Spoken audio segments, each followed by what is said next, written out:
Greetings in the name of our Lord Jesus Christ. Let us rejoice as we come together to worship the Lord. Psalms 100 verses 1 and 2 says, "Shout for joy to the Lord, all the earth. Worship the Lord with gladness. Come before Him with joyful songs. Come, let us worship the Lord together."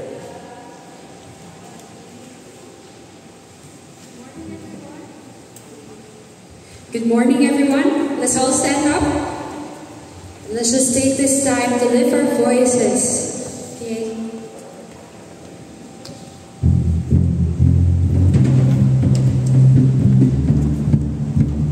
I hope that as we sing this song, may we just be empowered and may we just be reminded of who we are in Christ.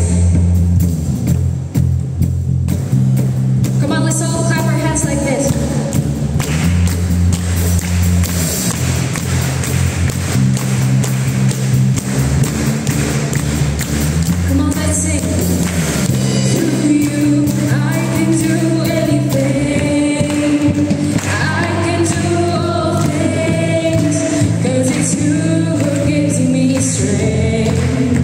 Nothing is impossible.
right now we just want to come to you with all our hearts, with full surrender.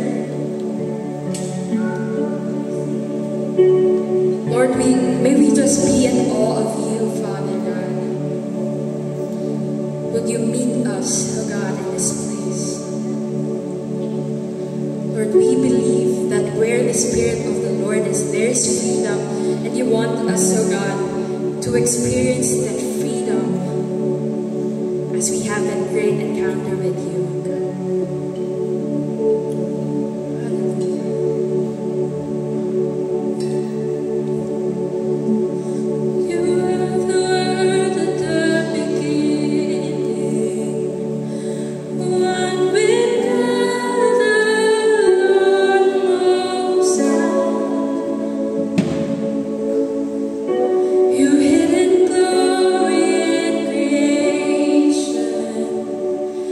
Now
For the call to worship.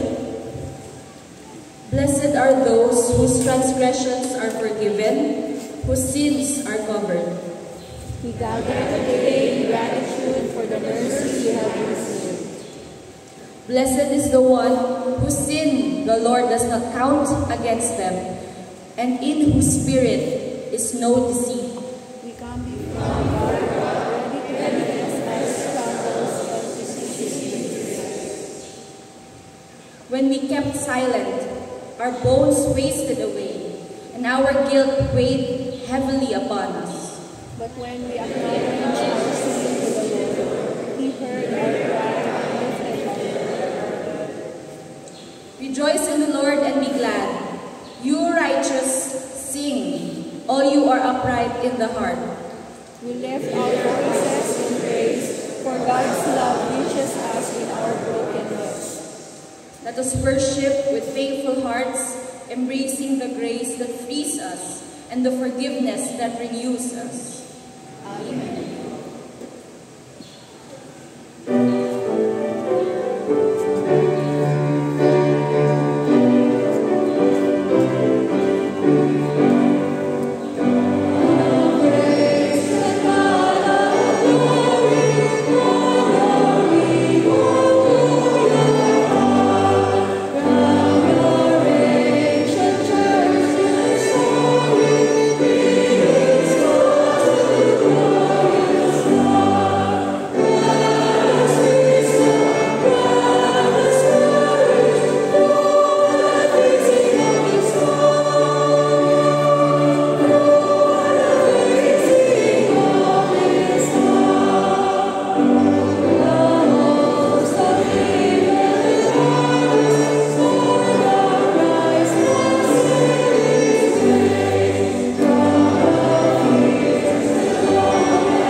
Let us bow our heads and pray. Gracious and loving God, we come before you this day with hearts full of gratitude and praise. We thank you for the gift of this new day, for the breath of life, and for the community gathered in your name. As we lift our voices in song and prayer, we ask for your presence to fill this place. May your Spirit guide us, enlighten our hearts, and open our minds. Help us to put aside the cares of the week and to focus on your love and grace. May we be transformed by your word, inspired by your Spirit, and renewed in your commitment to serve you and one another. In the name of Jesus we pray. Amen.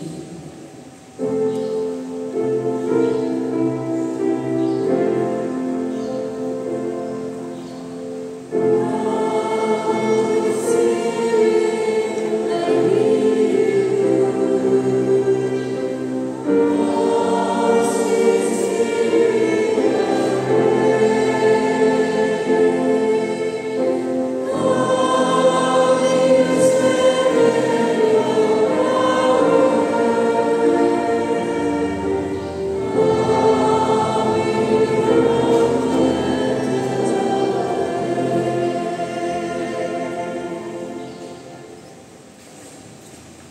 Now may be seated.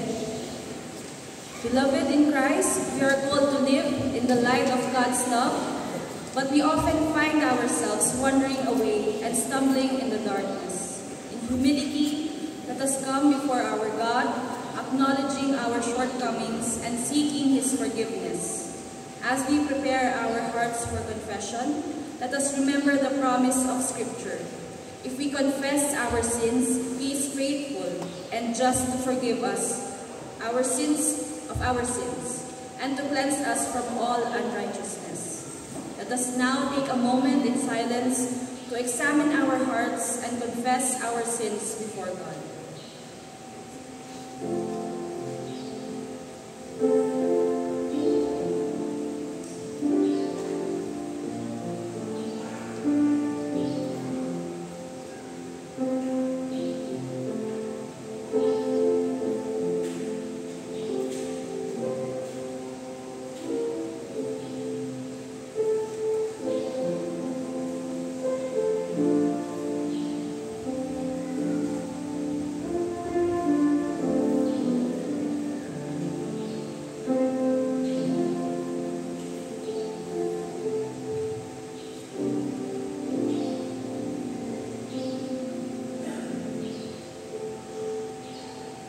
Brothers and sisters in the Lord, hear the good news.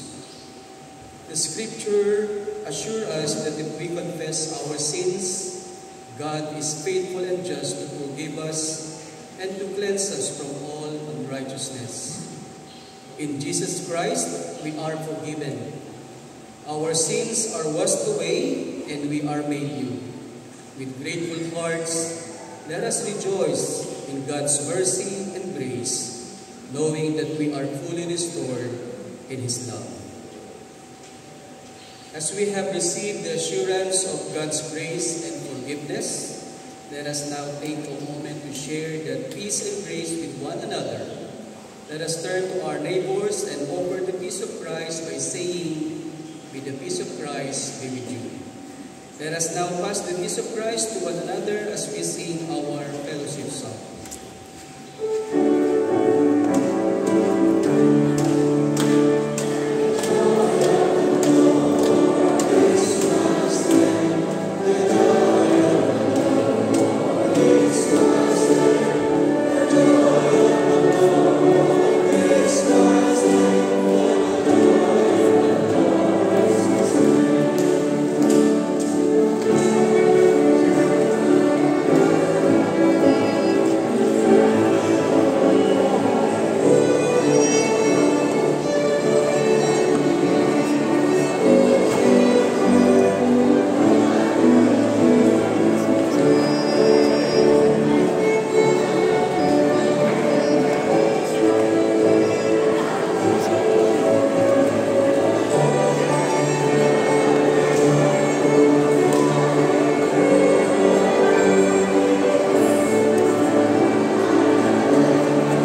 a unique opportunity to make a meaningful difference in the lives of our indigenous brothers and sisters in Mindoro.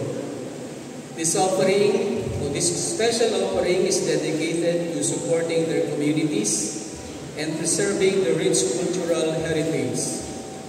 As we reflect on the challenges they face, let us remember our call to love and serve one another.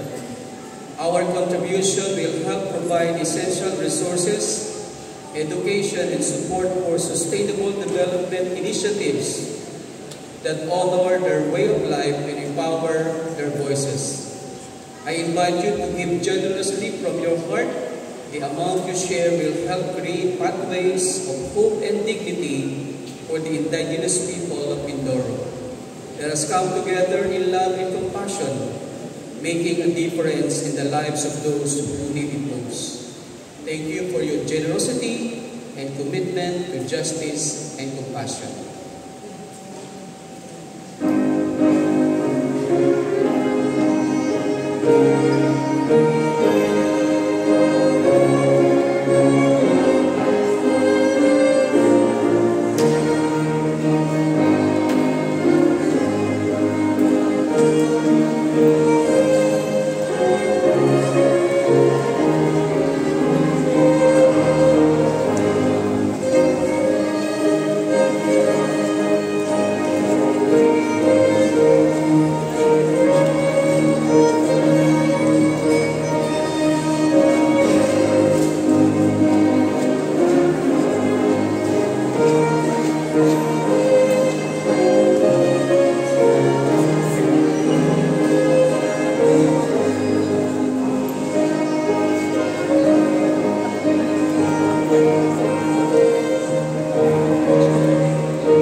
Let's bow down our heads in our community prayer.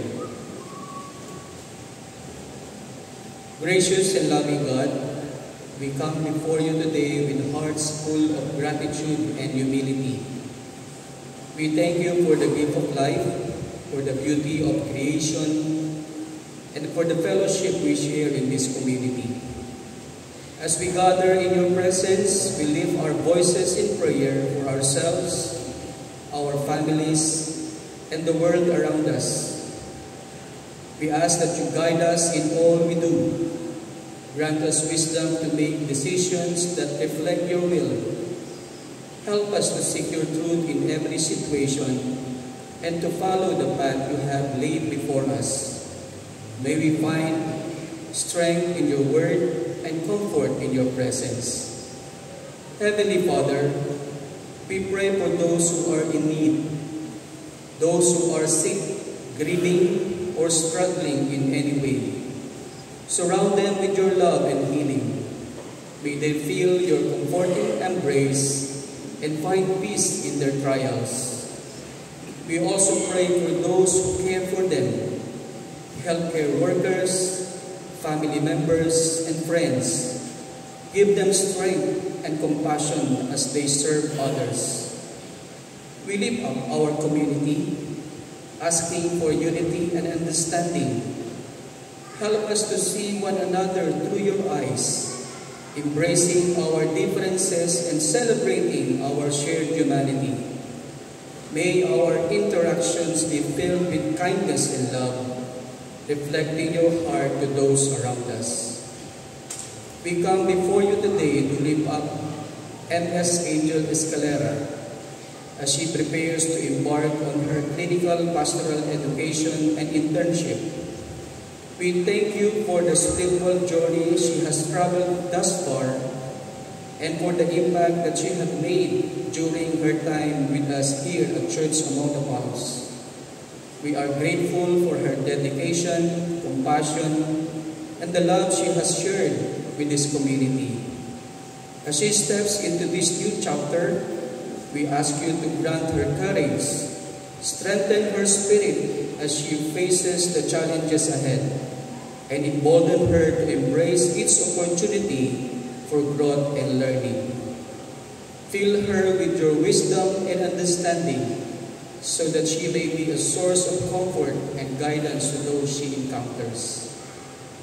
Heavenly Father, we come before you today seeking your guidance and wisdom as we assess and plan for our church in the upcoming ecclesiastical year of 2025-2026. We are grateful for all we have and for the opportunity to serve our community. Give us clarity of vision as we reflect on our past and seek your will for our future.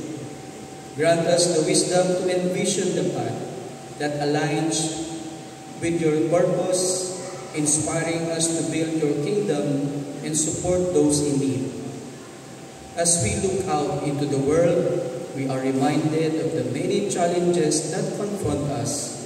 We pray for justice and peace in every corner of the globe. Lord, empower us to be peacemakers, advocates for the oppressed, and instruments of your reconciliation. We pray for our church, O Lord, as we strive to fulfill the mission you have given us. Inspire us to serve with joy and reach out with open hands and hearts. May we be alive in the darkness, sharing the hope we find in you.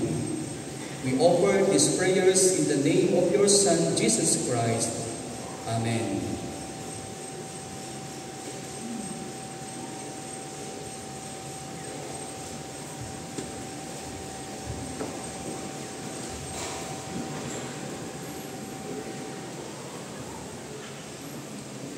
For the reading of the Old Testament, let us open our Bibles to Joshua chapter 5, verses 9 to 12. It is found on page 195 of the New Revised Standard Version and 189 for the older one. I will be reading the odd-numbered verses and you will read the even ones. Let's begin. And the Lord said to Joshua, "Today I have rolled away from you the disgrace of Egypt, and so that place is called Gilgal to this day." The Israelites were camped in Gilgal. They kept Passover in the evening on the 14th day on the plains of Jericho. On the day after the Passover, on that very day, they ate the produce of the land, unleavened cakes and parched grain together. The manna ceased on the day they ate the produce of the land, and the Israelites no longer had manna. They ate the crops of the land of Canaan and the hill. For the reading of the New Testament, Luke chapter 15, verses 1 to 2, and 11 to verse 32. Now all the tax collectors and sinners were coming near to listen to him. And the Pharisees and the scribes were grumbling and saying, "This fellow welcomes sinners and eats with them." So he told them this parable, the parable of the prodigal and his brother. Then Jesus said, "There was a man who had 2 sons. The younger of them said to his father, 'Father, give me the share of the property that will belong to me.' So he divided his property between them. A few days later, the younger son gathered all he had and traveled to a distant country. And there he squandered his property in dissolute living. When he had spent everything, a severe famine took place throughout the country, and he began to be in need. So he went and hired himself out to one of the citizens of the country, who sent him to his fields to feed the pigs. He would gladly have filled himself with the pods that the pigs were eating, and no one gave him anything. But when he came to himself, he said, "How many of my father's hired hands have bread enough and to spare, but here I am dying of hunger. I will get up and go to my father, and I will say to him, Father, I have sinned against heaven and before you. I am no longer worthy to be called your son. Treat me like one of your hired hands. So he set off and went to his father. But while he was still far off, his father saw him and was filled with compassion. He ran and put his arms around him and kissed him. Then the son said to him, Father, I have sinned against heaven and before you. I am no longer worthy to be called your son. But the father said to his slaves, Quickly bring out a robe, the best one, and put it on him. Put a ring on his finger and sandals on his feet. And get the fatted calf and kill it. And let us eat and celebrate. For this son of mine was dead and is alive again.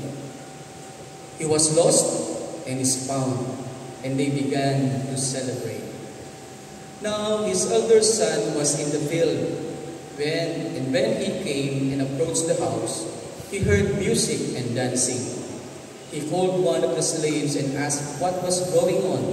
He replied, Your brother has come, and your father has killed the fatted calf because he got him back safe and sound. Then he became angry and refused to go in. His father came out and began to plead with him. But he answered his father, Listen, for all these years I have been working like a slave for you, and I have never disobeyed your command. Yet you have never given me even a young goat so that I might celebrate with my friends. But when this son of yours came back, who has devoured your property with prostitutes, you killed the fatted calf for him.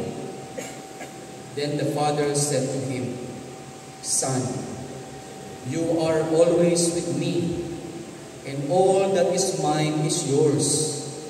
But we had to celebrate and rejoice, because this brother of yours was dead and has come to life. He was lost and has been found. May the good Lord bless us upon the reading and hearing of God's word.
praise God for that wonderful message and song, a prayerful plea, asking God, change my heart, O God.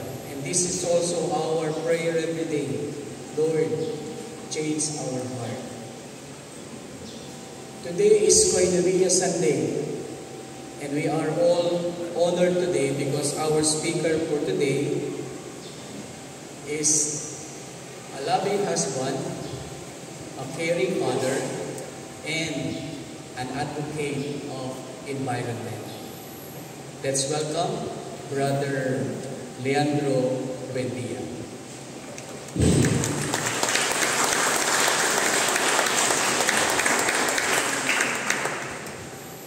Thank you, Pastor. Also, I would like to thank the Chancel Choir for a very wonderful rendition of the anthem, Change My Heart, O God. And I also would like to thank the praise team. Yeah, actually the songs that you delivered introduced me to the topic that I have this morning. It's entitled, Returning Home, the Power of Grace and Redemption. Good morning, Church of the Mountains. Okay. Actually, the parable we read this morning is very much familiar to us. Now, you have heard it in the sermons, like many sermons. You have read it in your quiet time, in your Bible studies, and even it's available in many social media. You have seen it, the parable of the prodigal son or the lost son. But this morning, allow me to revitalize our understanding of the parable by focusing on 4 key issues. And these are, first, on being a rebellious son.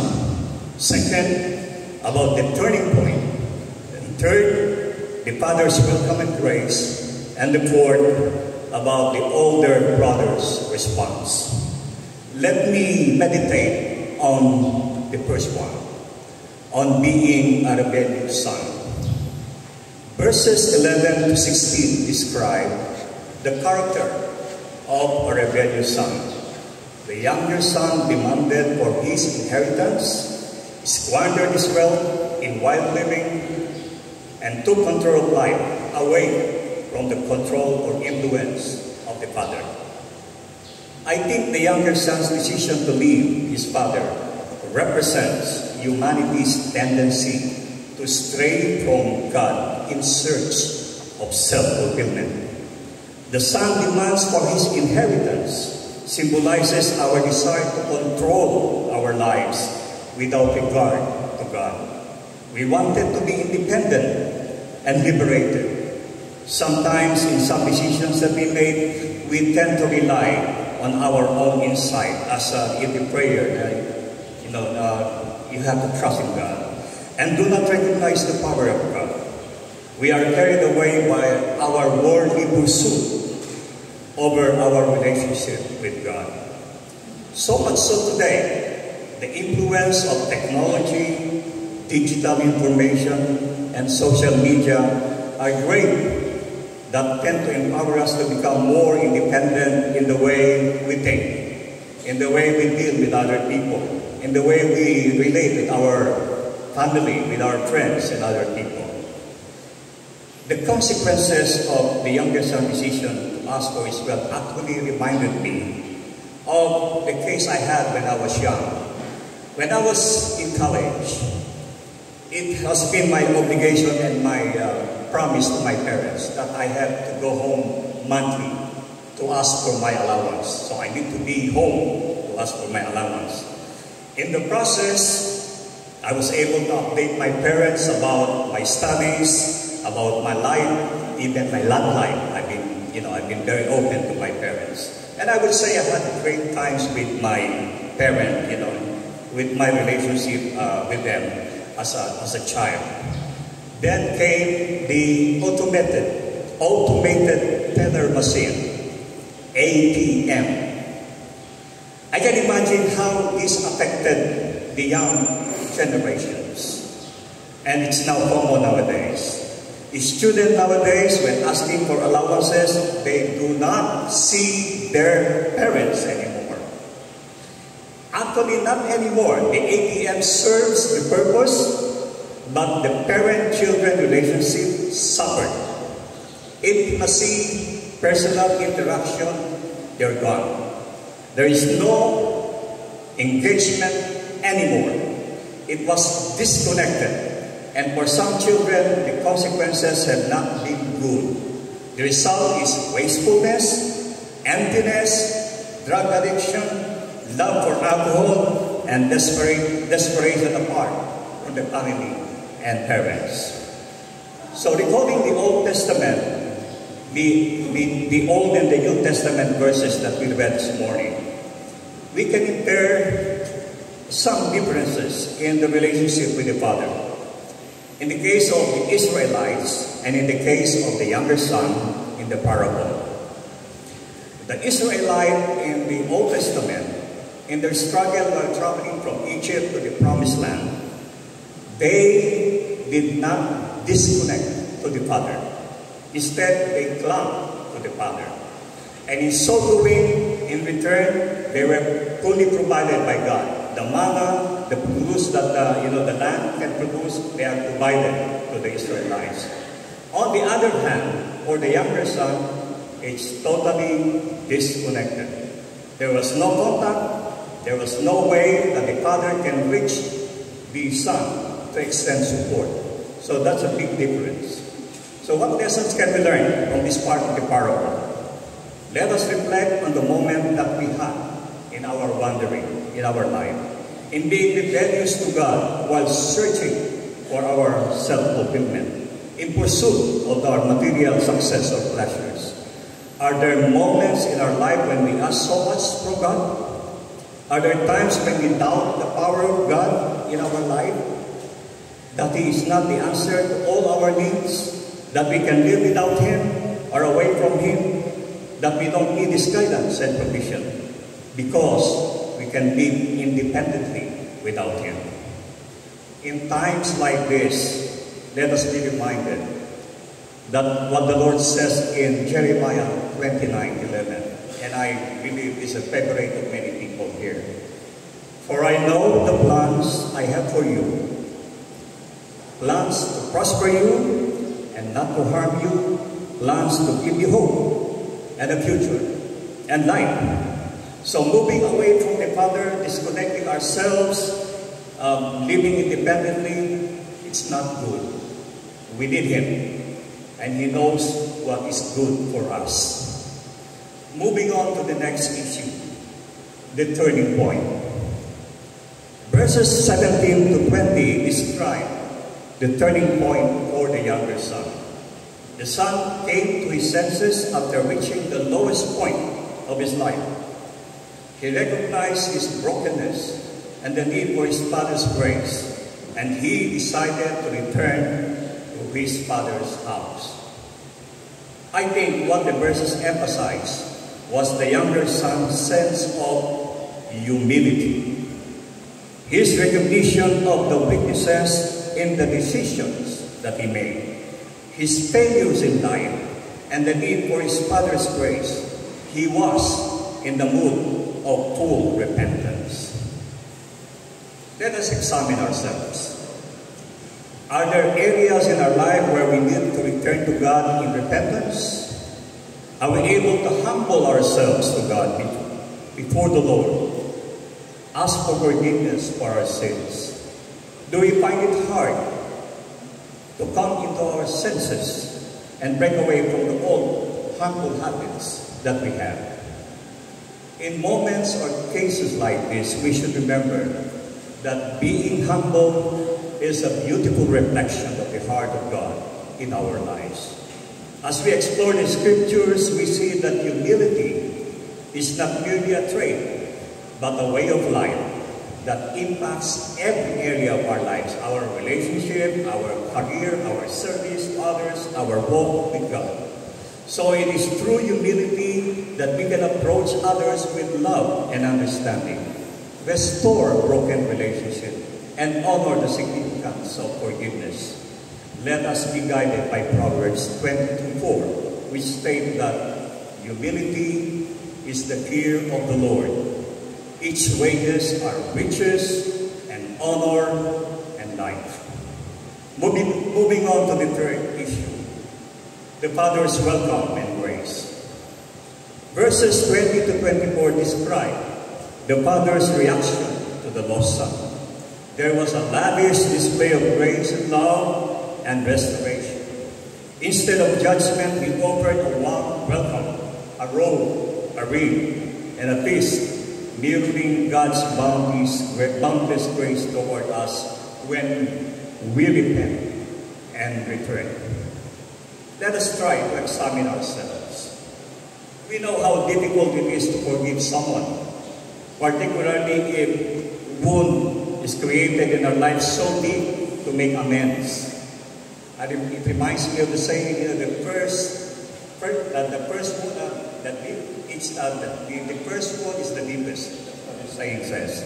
So it's very difficult to make amends and to forgive. But if we offer forgiveness with a warm welcome, a robe of compassion, a ring of love, and a piece of joy to someone who offended us, please look around us. Think deep in our hearts. Is there someone out there awaiting our forgiveness? If the answer is yes, I think it is about time to forgive that someone and extend our grace to others. Let us choose forgiveness over resentment. Let us choose love over dislike or hate. Let us be reminded of God's advice in Matthew 6:14 to 15, which says, if you forgive other people when they sin against you, your heavenly Father will also forgive you. But if you do not forgive others of their sins, your Father will not forgive your sins. God encourages us to be kind and compassionate to one another, forgiving each other just as Christ who forgave us. And moving on to the last issue that I would like to highlight. Verses 25 to 32 describe the older brother's struggle with self-righteousness and jealousy. His refusal to celebrate with the father for the return of his younger brother. He harbored resentment instead of celebrating joy for the return of the brother. He was full of pride and withheld his forgiveness. He compared himself with the younger brother.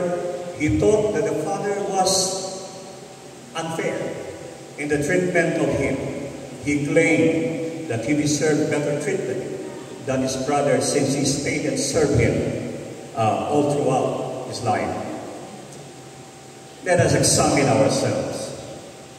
Is God unfair to us? Despite our dedicated service to Him, we have been good children. We obey His commandments. We serve Him a lot. We participate in church activities, in the Bible studies, in the choir, in the blessing of the play, in church mission. But how come that sometimes God seems to be unfair for me? Sometimes others are being more favored by God than we are. God seems to be sleeping in our case. Natutulong nga ba ang Diyos sa atin? Let us think about it. How many times have you been like an older brother in your life? It could be many times. I would accept it happened also to me. There could be many times when we struggle with self-righteousness and with our jealousy. And most often, these struggles led us to being unhappy, insecure, and less focused in dealing with life. We are pulled down by our overbearing pride, our hubris, and this exposes our hearts not to be fully aligned with God's grace. So how do we deal with this problem? We know that grace is for everyone. And we must avoid self-righteousness or resentment when others receive it. God is faithful and just, and He gives according to what we deserve. Jealousy and self-righteousness, they are not aligned with God's virtue. We should be reminded of God's advice in James 3:14-16, which says that if you have bitter jealousy and self-ambition in your hearts, do not boast and be false to the truth. This is not the wisdom that comes from above, but is earthly, unspiritual, and demonic. For where jealousy and selfish ambition exist, there will be disorder and evil practice. In conclusion, my dear brothers and sisters, come to think of it, I think this parable of the lost son is happening to us, even though we don't know it. It's like a vicious cycle in our life. Like the lost son, there are times when we rebel with God because He does not provide the things that we pray for, ask for. We turn our ways away from Him and disengage because we are blinded by the worldly possessions and power. Then something bad happens to our life. We reach the bottom, and then we realize, we come to our senses, we need God. So we turn to God. We humble ourselves and ask forgiveness, and then God forgave us. Again, we live in harmony with Him, and we have peace of mind. Then we feel bad again, because there are prayers that are unanswered, and then the cycle continues. And also, we can act like the older son, comparing ourselves with others, cultivating jealousy and righteousness, and complaining that God is unfair. So it's the cycle going on and on. Struggle between the younger and the older sons, appealing with the father. So it's sad to know that these things are going into our lives, but we should be glad. For here is the good news. This parable assures us of the extravagant grace that God can provide. A grace that is above all wealth and above all treasures that the world can give. More than this deceiving world can give. But here is a condition, that we keep on trusting Him and we follow His commandment. We recognize our iniquities, we humble ourselves before the Lord, and I assure you, He will forgive us and we will live harmoniously in peace with God. Let us pray. Heavenly Father, we come before you with hearts full of gratitude for the message we heard today. Thank you for reminding us that no matter how far we stray, your arms are always open, ready to welcome us back with grace and forgiveness. Help us to reflect that same compassion in our own lives, extending our love and understanding to those who feel lost or broken. Lord, as we leave this place, may we carry this truth in our hearts, that you are a God who celebrates repentance, restoration, and new beginning. Guide us to walk in your ways, to look for your daily, and to share your love with others. We ask you for your strength, to forgive as you forgive, for your humility to acknowledge our shortcomings, and for courage to return to you when we falter. In all these things, may our lives glorify you, our good and faithful Father. We pray this in the name of Jesus Christ, our Lord. Amen.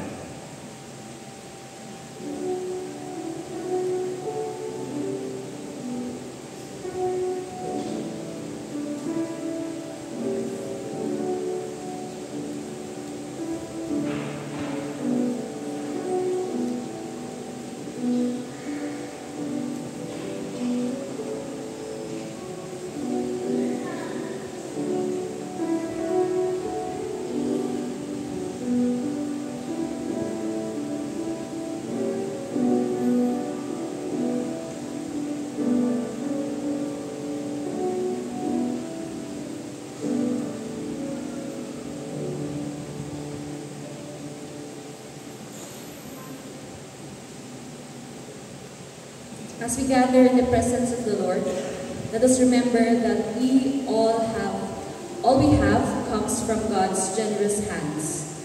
We are called not to only receive His blessings, but also to share them with others. And in this moment, we invite you to reflect on the ways God has provided for you, and to consider how you might respond in faith and generosity. Your gifts support the mission and ministry of our church, allowing us to reach out in love and service to our community and beyond. Let us give joyfully and with open hearts, trusting that God will use our offerings for His glory. You may now bring your gifts forward or give it online as an expression of your love and devotion. Thank you for your continued support and faithfulness.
Let us pray.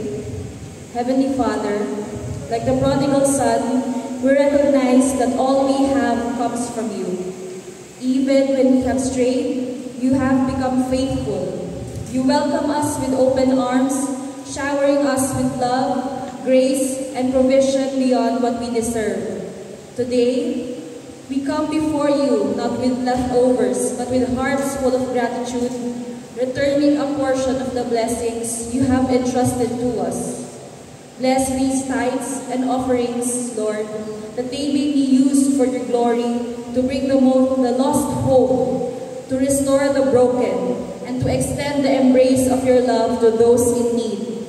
May our giving reflect the heart of the Father in this parable, generous, compassionate, and full of joy in seeing your children return to you.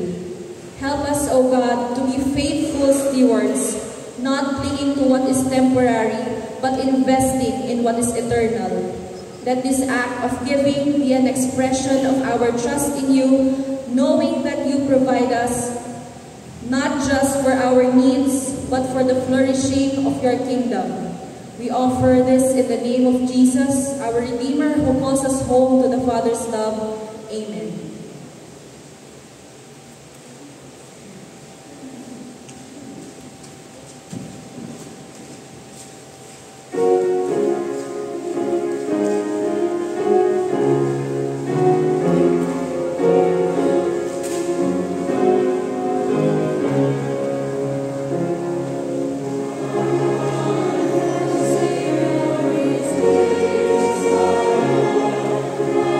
Praise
Merciful and loving God, we come before you today with grateful hearts.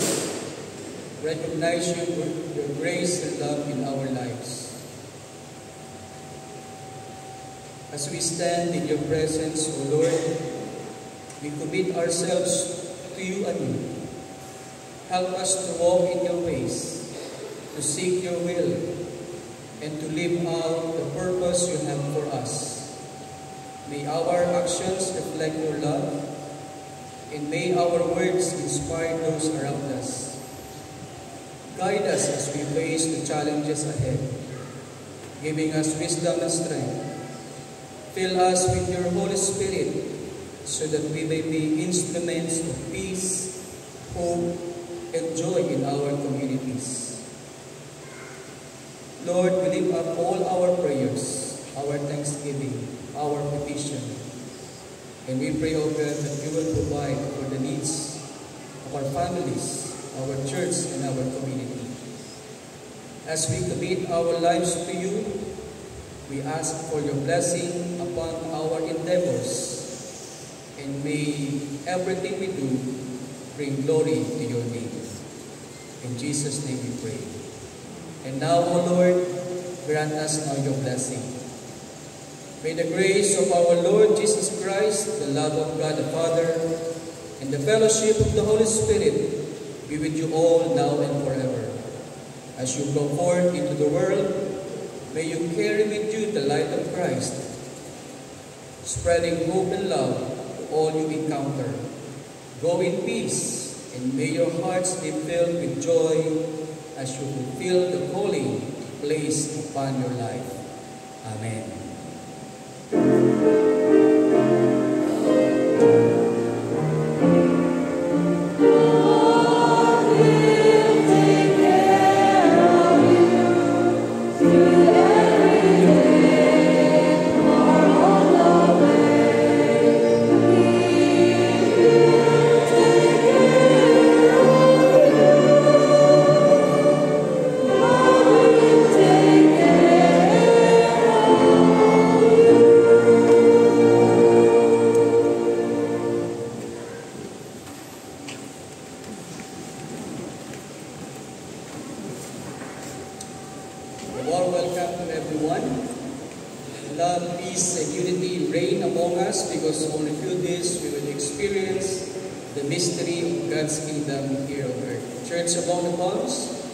Welcomes everyone to today's celebration, the fourth Sunday in Lent. And we also welcome in our midst Dr. Francesca del Rosario.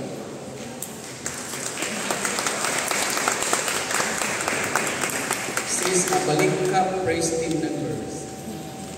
And also we welcome Cedric Pataman, our pianist for today.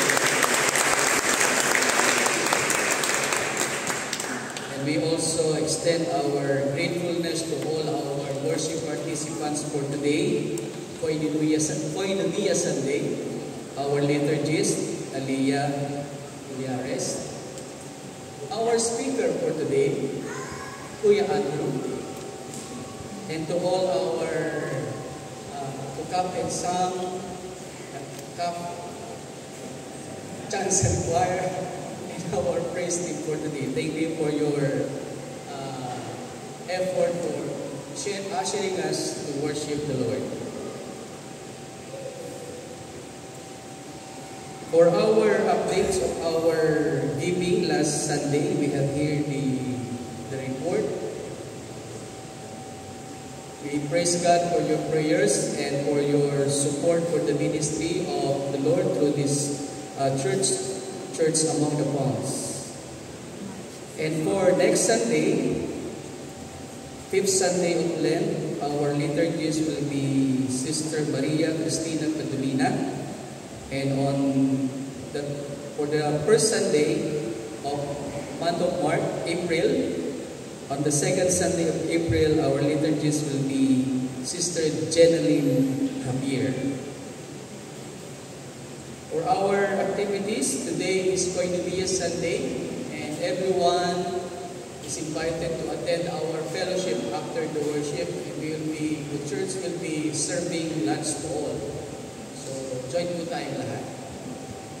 For our April activities for the Holy Week, on April 7, 6 p.m., we have the Holy Thursday worship. April 18, the Good Friday worship at 1 p.m. And on April 20, 5 a.m., our Resurrection Day celebration. And on April 21, the Labudawan Church Workers family will have a family camp.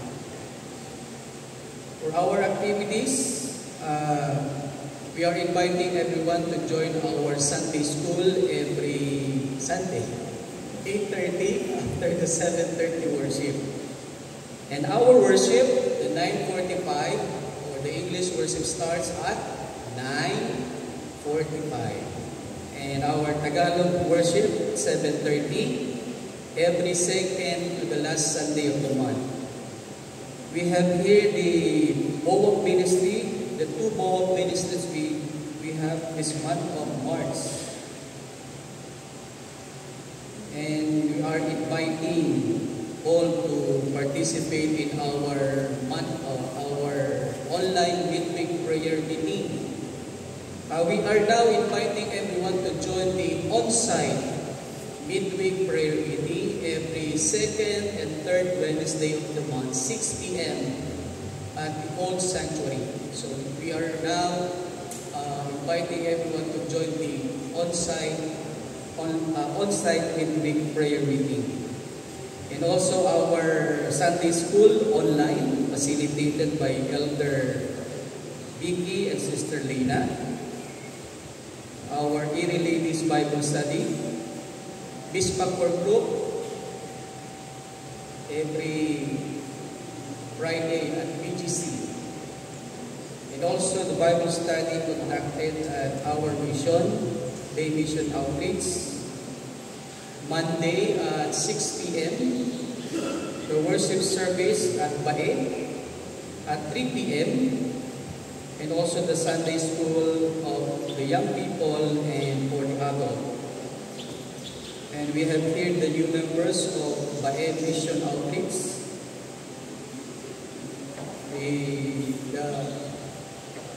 have here the picture of the farewell party for MS Angel of Bae and the Laguna Sports Fellowship, Laguna 1, CYF. Also, we have here the activity of the 62nd DESCON annual session held at UCCP Louisiana, Laguna. Yan, lahat po yan ay delegates and participants of the annual session. And also, 6 of our members attended the annual session, including yours truly. And also, we have the ordination of Reverend Domingo Uriah IV yesterday. And also we have here the meeting with the Board of Presbyterian Vision and the UCCP National Property Development Committee discussed the construction of the building to be erected here in the property of UCCP Church Among the Monks. It was a good meeting, 100% approved. So maybe this year they will start the construction of the building. Any announcement from the fellowship from the young people?